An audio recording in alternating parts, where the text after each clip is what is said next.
இங்க வந்திருக்கிறாங்கன்னா இந்த கட்சியை அவர் எப்படி நடத்துறார் என்பதற்கு இது ஒரு அடையாளம். என்னுடைய தலைவருக்கு வயசு 72, நான் இருக்கிற கட்சிக்கு வயசு 75. பவள விழா கொண்டாடுறோம். கொடுமை தெரியுமா? எங்களுக்கு வந்த கேடு கால மாதிரி, எங்களுக்கு வந்து அசிங்க அவமானம் மாதிரி யாருக்குமே வரக்கூடாது. இந்த கட்சி எவ்வளவு பெரிய கட்சி தெரியுமா? இந்த கட்சி யார் யார் பார்த்தது தெரியுமா?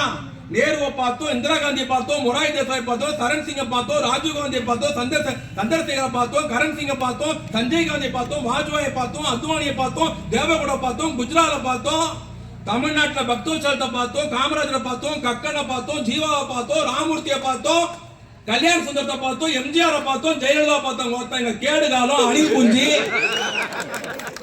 ஆம ஓடு, கருப்பாம்பூச்சி, ஆட்டுக்குட்டி. நாங்க கட்சியை மேடையில் நடத்துறதா வண்டலூர் ஜூல நடத்துறதானே தெரியல. இவெல்லாம் ஆளாடா எங்களுக்கு. நாங்க வாங்கின உத மாதிரி, நாங்க பார்த்த சாவு மாதிரி, நாங்க வாங்கின குண்டடி மாதிரி, நாங்க பார்த்த ஜெயில் மாதிரி ஒரு வாட்டி பார்த்தா தமிழ்நாட்டில் எந்த கட்சியுமே இருந்திருக்காது. நாம போடாது. இவ்வளவு பேர் உட்கார்ந்து இருக்காங்க, கம்பீரமா கருப்பு சேப்பு வேஷ்டி கட்டிக்கிட்டு. எல்லாரும் எம்எல்ஏ ஆயிடுவாங்களா? எல்லாரும் எம்பி ஆயிடுவாங்களா? எல்லாரும் கவுன்சிலர் ஆயிடுவாங்களா? எல்லாரும் சேர்மன் ஆயிடுவாங்க? இல்ல, பிச்சைக்காரர்களை சேர்த்தாலும் திமுக கட்சிக்காரர்களை சாக வேண்டும். ஒரே காரணம் தான். காலமெல்லாம் கலைஞர் வாழ்க, ஸ்டாலின் வாழ்க, உதயநிதி வாழ்க சொல்லுகிற கூட்டம் இது. ஒரு வருவாரா 4 வாட்டி. கொடுமை என்ன தெரியுமா? மொத்தமே அவர் 3 மேடை தான் எழுதியிருக்காரு. எவ்வளவு? 3 மேடை தான் எழுதியிருக்காரு.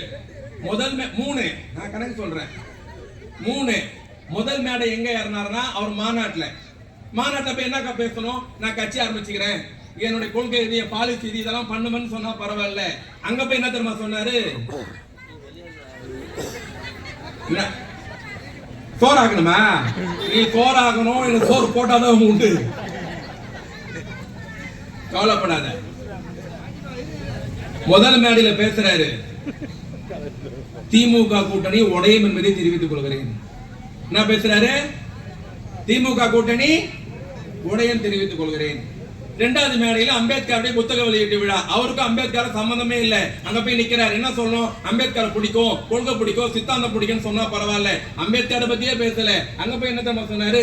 திமுக கூட்டணி உடைய என்பதை தெரிவித்துக் கொள்கிறேன். 3வது கட்சி பொதுக்குழு நடந்தது. ஆனா விசித்திரமான பொதுக்குழு. அந்த பொதுக்குழு ஏன்டா நின்னுங்கனே சாப்பிடுறானுங்க, கேட்ட சேர் கிடைக்கலையா? அங்க என்ன சொல்றாரு? திமுக கூட்டணி உடைய என்பதை தெரிவித்துக் கொள்கிறேன். இதுல என்ன தெரியுது? இங்க உடைஞ்சாதான் அங்க பருப்பு வேவும் பொழுது, உடையலனா வேவாது. அதுல அவர் உடையன்றாரு. இங்க இருந்து கூட்டணி சொல்றாங்க வரமாட்டோம், வரவே மாட்டோம்ட்டு. ஏன்னா நடிகர் கட்சி ஆரம்பிக்கிறதுலாம் வேணாம்னு சொல்ற பாட்டி வேற அவசரப்படுது. அந்த பாட்டிக்காக வேகமா சொல்றேன், யார் வேணா கட்சி ஆரம்பிக்கலாம். ஜனநாயக நாடு, குடியரசு நாடு, கட்சி ஆரம்பிச்சு என்ன வேணாலும் பண்ணிக்கோ, ஆனால் தகுதி இருக்கணும். உன்னுடைய நிலை என்ன?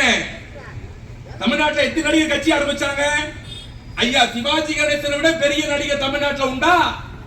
லவ்வுக்காக படம் பார்க்கணும்னா பாலும் பழமும் பார்க்கலாம், அண்ணன் தங்கச்சி படம் பார்க்கணும்னா பாசமலர் பார்க்கலாம்.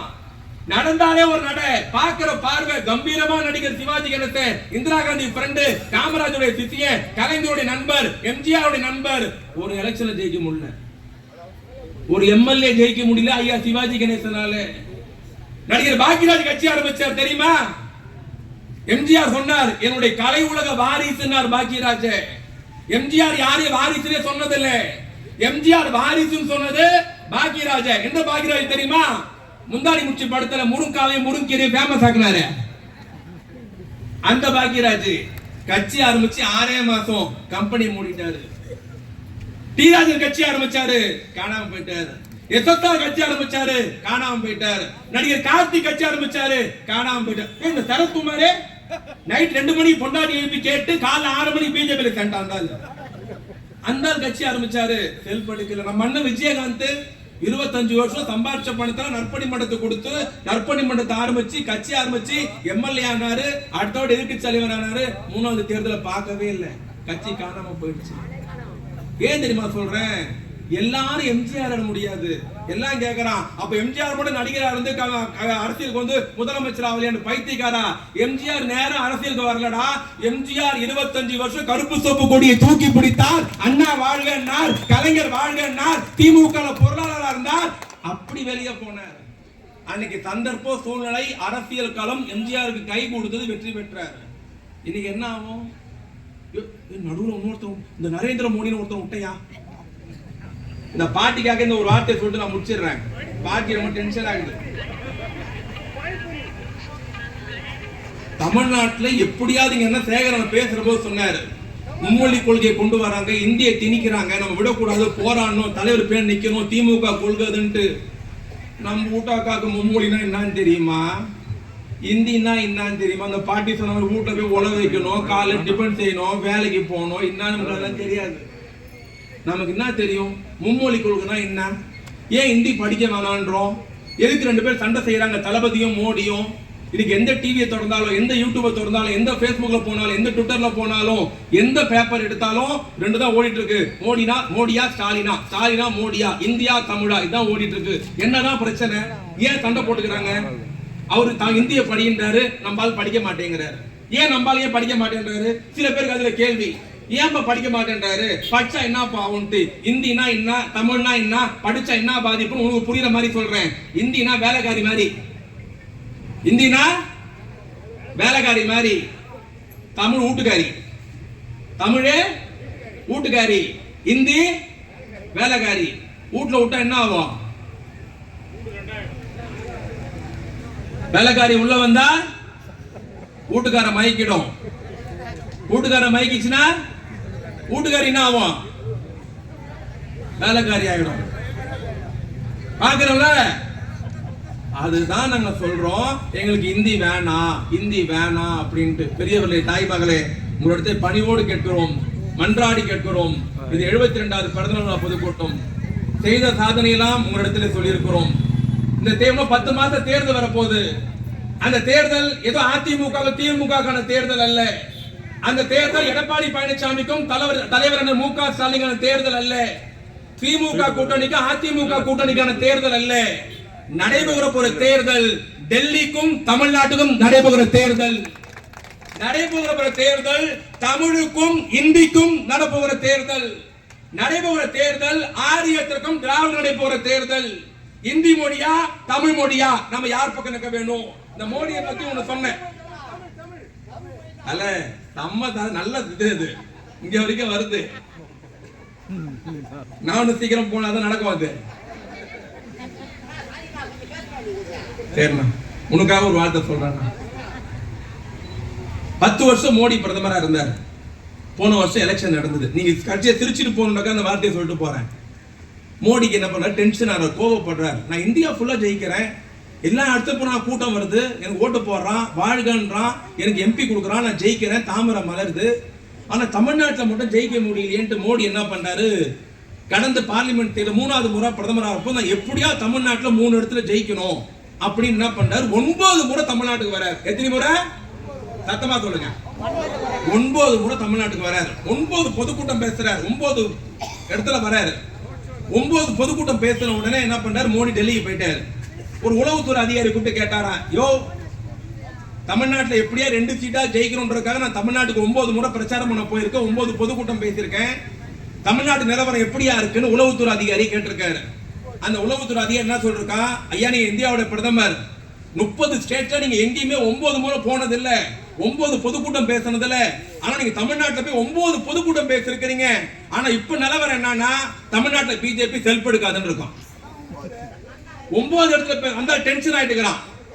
9 முறை பேசியிருக்கேன், 9 பொதுக்கூட்டம் பேசியிருக்கேன், 9 முறை தமிழ்நாட்டுக்கு போயிருக்கிறேன், இத்தனை முறை நான் தமிழ்நாட்டுக்கு வந்தோம், தமிழ்நாட்டில் பிஜேபி வெற்றி பெறாதா? இல்ல வெற்றி பெறாது, நான் 10வது முறை வரேன்னு சொல்லு, ரோட் ஷோ வரேன்னு சொல்லுட்டான். என்ன பண்ண மோடி? ரோட் ஷோ வராரு. எங்க? தென்சென்னை தொகுதியில, பாண்டி பஜார்ல, டி நகர்ல. மோடி வராருன்னு உடனே எல்லாம் ஏற்பாடு பண்ணிட்டாங்க. அந்த 3:30 மணிக்கு மோடி வந்துட்டார், 5 மணிக்கு ஊர்வலம். எங்க? பாண்டி பஜார்ல. அண்ணாமலை, தமிழிசை சவுந்தரராஜன் எல்லாம் வந்துட்டாங்க. நல்லா கவனிக்கணும், மோடியோட பிரச்சார ஜீப்பு வந்துருச்சு. எதிர்பார்த்த கூட்டம் இல்ல. டென்ஷன் ஆயிட்டாங்க.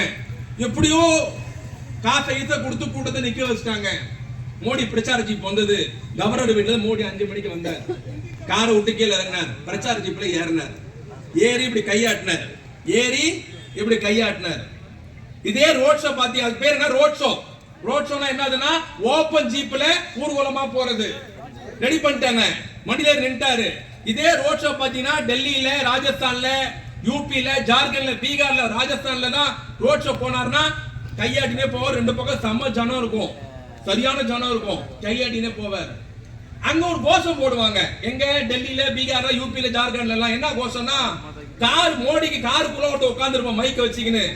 அவன் என்ன கோஷம் போடுவானா, ஆப்கி பார் அப்படின்னுவான். என்ன சொல்லுவான், ஆப்கி பார் அப்படின்னு இவன் கத்துவான். எதுல இருக்கிற ஜனம் என்ன சொல்லணும்னா, சார் சூப்பர், சார் சூப்பர். இது டெல்லியில, ராஜஸ்தான்ல, ஜார்க்கண்ட்ல, பீகார்ல ஓகே. நம்ம வீட்டு பிள்ளைங்களுக்கு அதெல்லாம் என்ன தெரியும்? மோடி வந்தாரு, பிரச்சார ஜீப்ல யாருனாரு, இப்படி கையாட்டினாரு. அந்த உள்ள உட்கார்ந்து அந்த மைக்க வச்சுக்கின்னு அவன் என்ன பண்ணா, ஆப்கி பார் அப்படின்னா. எதிர அந்த ஜனம் எல்லாம் சாகோ பார், சாகோ பார், டென்ஷன் ஆயிட்டான். சாகோ பார், சார்த்து பாருன்னு சொல்லணும். என்ன சொல்லணும்? இது என்ன சொல்லிச்சு நம்ம ஜனம்? சாகோ பார். அந்த டென்ஷன் ஆயிடுச்சு. வண்டி அங்கே நிறுத்தி கீழே இறங்கி அண்ணாமலையை கூப்பிட்டு அவன் குனிஞ்சு போய் என்னன்னு கேட்டுக்கிறான். ஆனா பெரிய மனுஷன் போறப்போ உண்மையை சொல்லிட்டு போய்க்கிறான். அண்ணாமலையை கூப்பிட்டு மயிரில் கூட ஜெயிக்க மாட்டேன்னு போயிட்டான். நான் ஊரெல்லாம் சொன்னேன், டேய் முடியாதுடா, நடக்காதுடா, மக்கள் ஏத்துக்க மாட்டாங்கடா. இன்னும் பகிரங்கமா சொல்லணும்னா, அமித்ஷா தலையிலே மயிர் முளைத்தாலும் முளைக்குமே தவிர தமிழ்நாட்டில் தாமரை மலராதுமை தெரிவித்துக் கொள்ளணும். மலர்ல முடிஞ்சிச்சு, வளராது. 2026 சண்டை செய்வோம். அந்த சண்டை இந்திக்கும் தமிழுக்கும் தமிழனாய் நிற்போம். சண்டை செய்வோம், தமிழகத்தை வெல்ல வைப்போம், தமிழகத்தின் மானத்தை காப்போம், தன்மானத்தை காப்போம் சொல்லி நல்ல வாய்ப்புக்கு நன்றி தெரிவித்து விடைபெறுகிறேன். நன்றி, வணக்கம்.